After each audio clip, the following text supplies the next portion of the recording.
Welcome.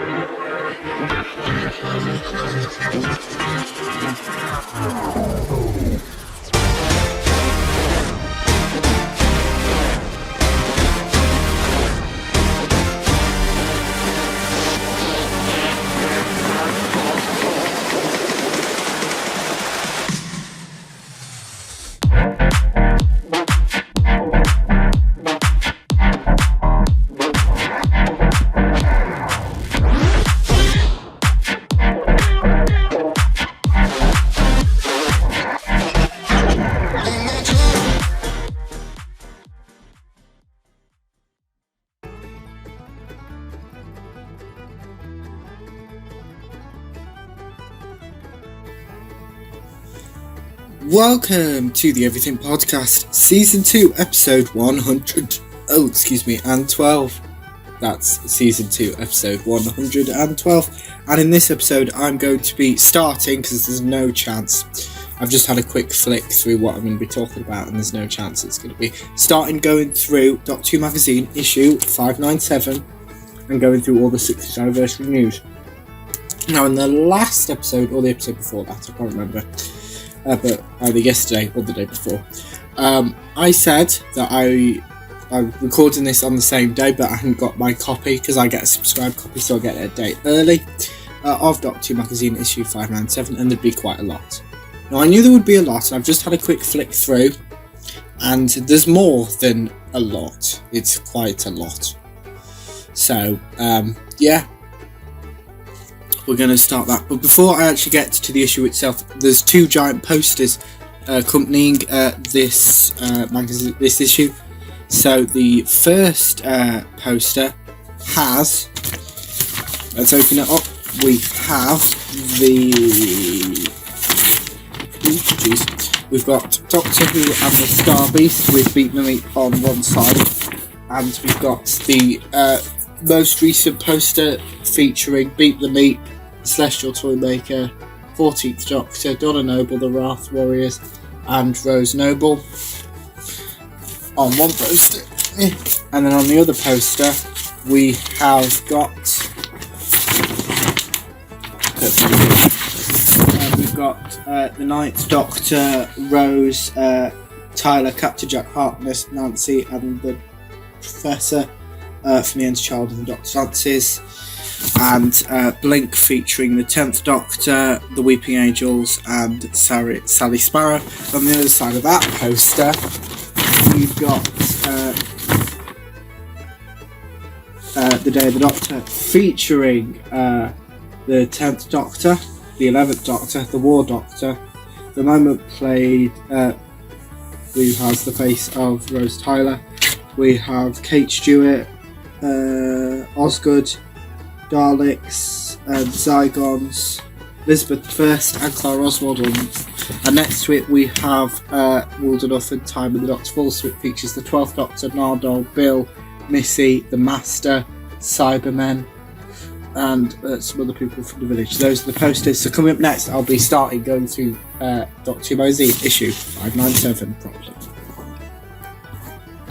So the first section of the magazine is titled Gallifrey Guardians. There's a few bits and pieces. I think it's most of it. There's one bit. There's two out of the 5 bits that I'm not going to talk about because it's more Series 14.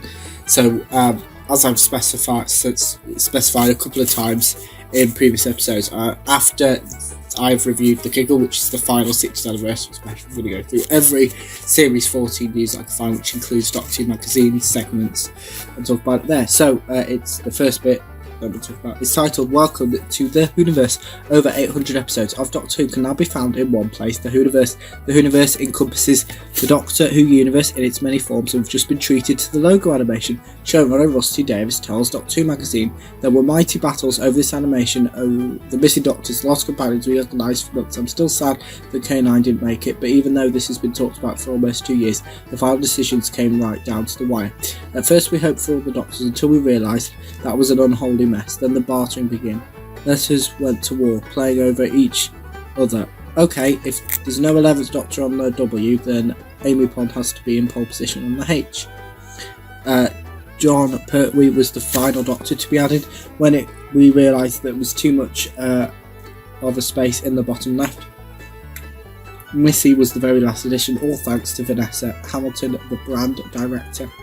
With no master at all, in the O I said I want monsters not villains, but then we realised that the spinning inner circle of the O could become a separate area in itself. Put Michelle Gomez in there, and then she is stealing the show with that magnificent glare. But the good news is the work doesn't end there. Missing your favourite Doctor? Wait till next year. The plan, if possible, is to revamp it now and again so that everyone gets to turn across Doctor Who and all its spin-offs. Thanks to Nick Milk, executive even, creative director at BBC Studios, and his team for the most brilliant work, and Murray Gold for the music. Doctor Who's official fanfare. Fans have been saying Whoniverse for years. They created it, now we've made it real, and I couldn't be happier. The next bit within Gallifrey Guardian that we'll talk about is titled On Screen and On Target. The broadcast dates of the 360th anniversary specials, written by Ross T. Davis and son of David Tennant as the Doctor, and Catherine Tate as the Noble, have been confirmed. The Star Beast, guest starring Miriam Margolyes as the voice of the week, will debut on BBC One on the 25th of November, while Blue Yonder on 2nd of December, and The Giggle, guest starring Neil Patrick Harris as the Toymaker, on the 9th of December. They will be available on iPlayer immediately afterwards. Ebook novelisations of each episode will be published on the Thursday after broadcast. I talked about this in the last episode. The Star Beast by Gary Russell will be available as an ebook from the 30th of November. Willie No, While Blue Yonder by Mark Morris on 7th of December, and The Giggle by James Goss on the 14th of December. Paperback versions will be available of all three titles from the 11th of January 2024, and audiobooks are in preparation. A BBC Books spokesperson says this is the first time we've released ebooks around a TV event like this. It's really exciting that we've been able to manage the ebooks they can publish so close to the episodes. We hope the fans are looking forward to it as much as we are. Next up is Who's New Cast. 4 more cast members have been revealed for Doctor Who's 60th anniversary specials. Dara Lal plays Fudge in the first special, The Star Beast, a character that first appeared in the original 1980 comic strip version in Doctor Who Weekly. Executive producer Phil Collinson says readers of last month's Doctor Who magazine will see the creators to meet Pat Mills and Dave Gibbons. Delighted to discover that the character of Fudge had survived the page screen, and it's lovely to welcome Dara on board as a character with such a fine and historic background. The other 3 named cast members will appear in the final special, The Giggle. John McKay plays television pioneer John Logie Bard. Rusty Davis tells Doctor Who magazine, John McKay is the most perfect choice to play John Logie Bard. So perfect, I've done it twice. John first took on this role in my ITV production of Nolly because Noel Gordon, played by Helena Bonham Carter, was true. Fact fans, the first woman in the world to appear on colour TV, put there by GLB, John Logie Bard himself. So to have the same actor play the same character means that all my shows set in the same universe officially. But never mind me, John is a wonderful actor and a perfectly piece of casting by Andy Pryor and his team. Charlie DiMello plays Charles Banji, I'm going with. Phil says, it's such a delight to welcome Charlie on board. I was the producer of Coronation Street many years ago and I've kept an eye on it ever since. That's how we spotted Millie Gibson, who plays the 15th Doctor's companion Ruby Sunday. So when Charlie left the show, he was immediately on my radar, and we swooped in to get him into the show. You might have already glimpsed him in the trailer, and I can certainly say that Charles Banju is heading towards terrors we've never seen on screen before. Alexander Dervert even plays Colonel Ibrahim. Phil says, long-term fans have grown up with the notion of the Unit family, a regular cast characters who appear alongside the Doctor every time he needs the services of the Unified Intelligence Task Force, and it's a great pleasure to welcome Alexander into the clan as Colonel Christopher Ibrahim. It isn't even given that first name. He isn't even given that first name until next year's new season, so the 2024 series, starring Shooter Gatwa and Millie Gibson. Ibrahim is Unit Stirwood, serving loyally alongside Kate Lethbridge-Stewart, but even he's barely prepared for the dangers to come. It's good to make Alexander part of the family. Let's hope Colonel Ibrahim survives.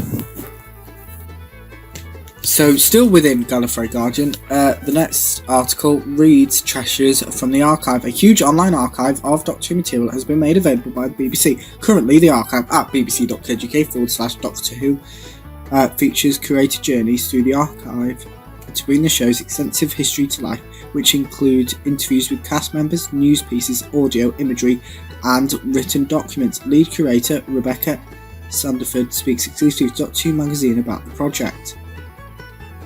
I will be having a look after I've read this article and talking to you what's actually on the archive from my point of view.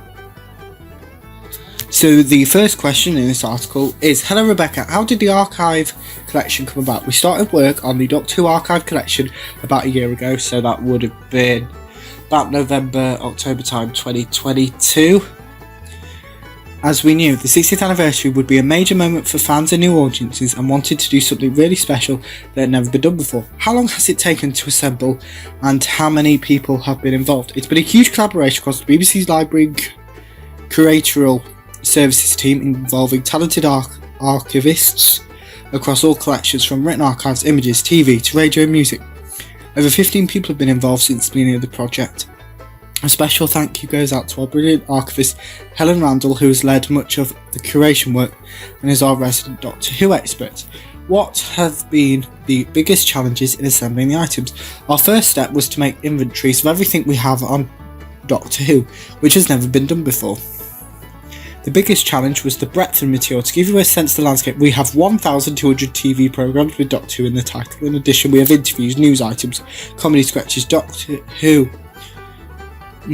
documentaries, not Doctor Who. It is Doctor Who, but not that's what I was trying to say.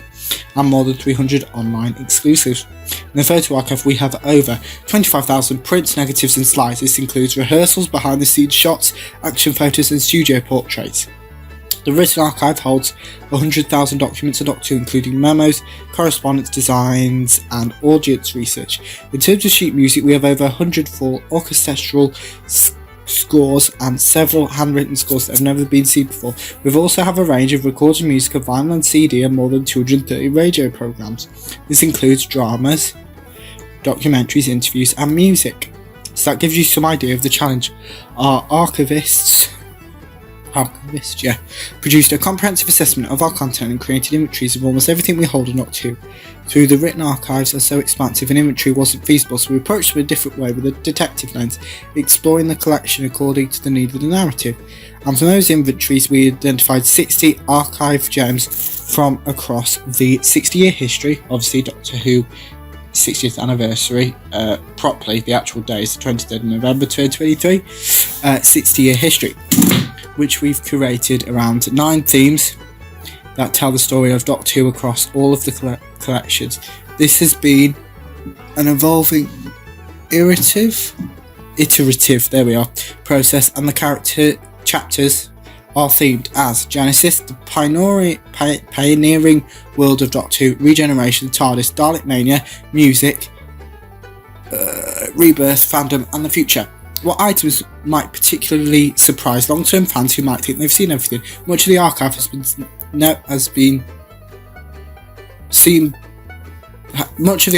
seen before in DVD and Blu-ray content, but the Doctor Who archive as a whole has never been brought together in this way before, with a 360 perspective across all the collections. This is the first Doctor Who archive curation for all audiences, freely and permanently available on a public service digital platform, enabling fans and new audiences to immerse themselves in the story of Doctor Who while also connecting them to the wealth of new content available across iPlayer and BBC Sounds. In addition, the photos have been restored for the first time to a high-resolution 8K, and there are handwritten scores that have never been seen before. What are your personal favourite items in the collection? There is so much rich material, it's really hard to choose, but one of my favourites is the visionary Burl Virtue memo from 1965, in which lists ideas for Dalek merchandising from toy wristwatch to jelly mould and bubble bath, all of which took place. I also love the fandom feature. There are some evocative, insightful clips. What plans are there to add to the collection in the future, and how long will the collection be available for? This is a permanent collection, freely available, and will be adding more items over the coming months. These plans are currently under wraps, but we will tell you more nearer the time.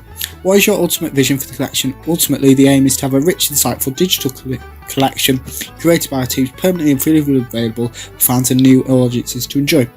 We want to make that experience the best it can possibly be. So yeah, as I did with when I went through issues 393 to 396, I'm going to spread it out a bit more so you don't have to jump between the two episodes or wait 24 hours for the second part of an interview. So yeah, that's it for this episode, where I've started looking at the 60th anniversary news and announcements featured in Doctor Who magazine issue 597. That's it for the Everything. Let me know what you thought of all of the news and announcements. Also, remember you can like, comment and subscribe. And that's it for the Everything Podcast, Season 2, Episode 113.